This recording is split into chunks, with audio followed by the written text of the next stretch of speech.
It's a nice, cool, clear night out here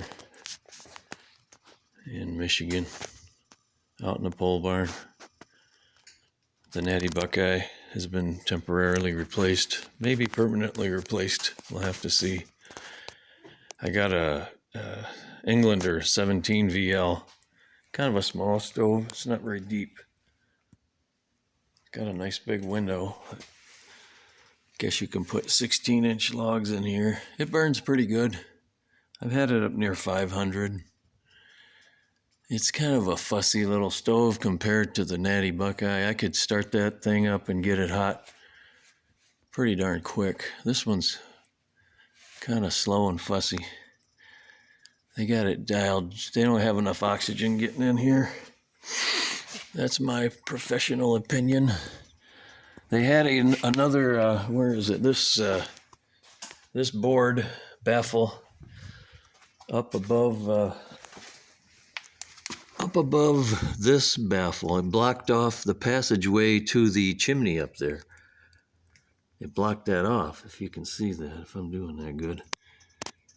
And I noticed that when I scooted it off to the side, I had a better shot to get some better airflow in here, so I took it out altogether. Now it just has to get around the burn tubes but it goes pretty good. Oh, I also drilled, there was one hole in the back of, I don't know if you can see that. In the back side of that tab that sticks up in the center, there was one hole about 1/4 inch in diameter.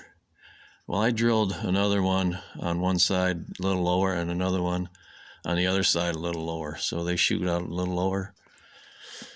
And that seems to help get a little more oxygen in there. But it's still kind of a biatch to get going.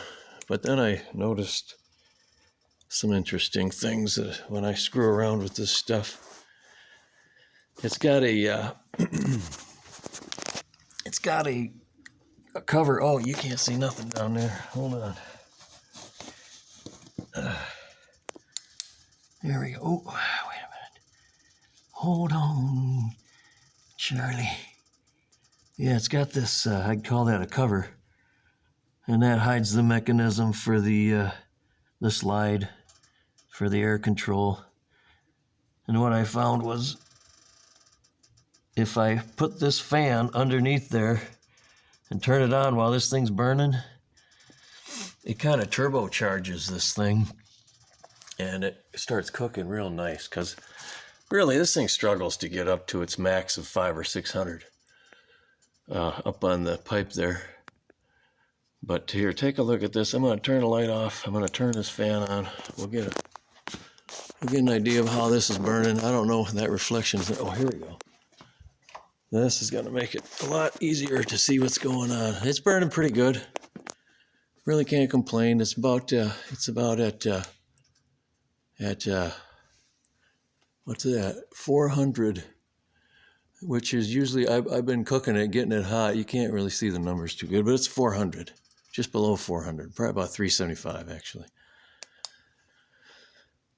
So I'm going to turn that fan on, and then we'll see what happens. This thing really seems to really start cooking once you let it get going.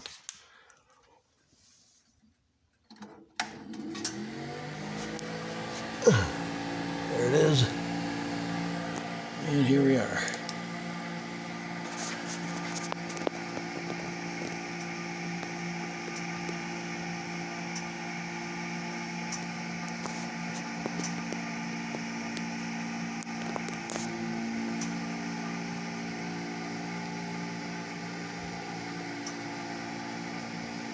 What happens is those three air vents just sit there and cook whatever's in front of it. They'll cook a hole right through it, and it guts out the fire, and it just shoots oxygen up underneath, and it really just starts burning real nice and hot. And that's kind of what this thing needs, is more oxygen. But you know, the wood's going to burn up faster. But if you tried to keep this thing at the highest rated, like the what is it, 50? I don't know, whatever the highest rating is, you'd be stuffing wood in this thing all day long, because you'd be burning the heck out of it like this just to maintain that kind of temperature. It usually burns around 300 to 400 if you're lucky. This is shitty wood too, so I had some better wood in there, and it did get up near 500 on its own. So you really can't complain, but if you got some punky wood, you can put this little turbo on there and it'll usually start burning. Before, when I was doing this and the wood was newer, it was 2 flames coming out of each side, kind of like a big mustache rolling around. It was really getting kind of intense. But that's burning pretty hot.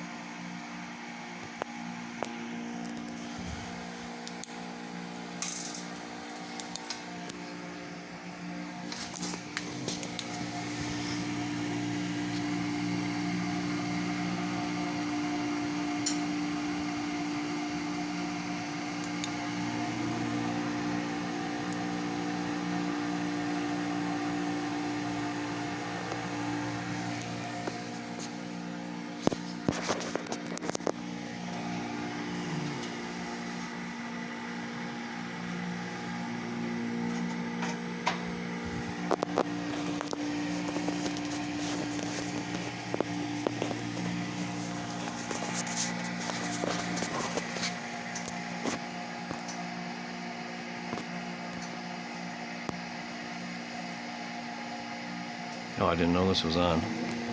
Well, I shut the vent down completely, but the burn tubes up above are still, I think, positively boosted a little bit. They don't usually burn like that. I haven't done this yet. I haven't turned the lower air vent off and kept the tubes open. I mean, had this fan hooked up to the tubes because I think that still supplies the tubes.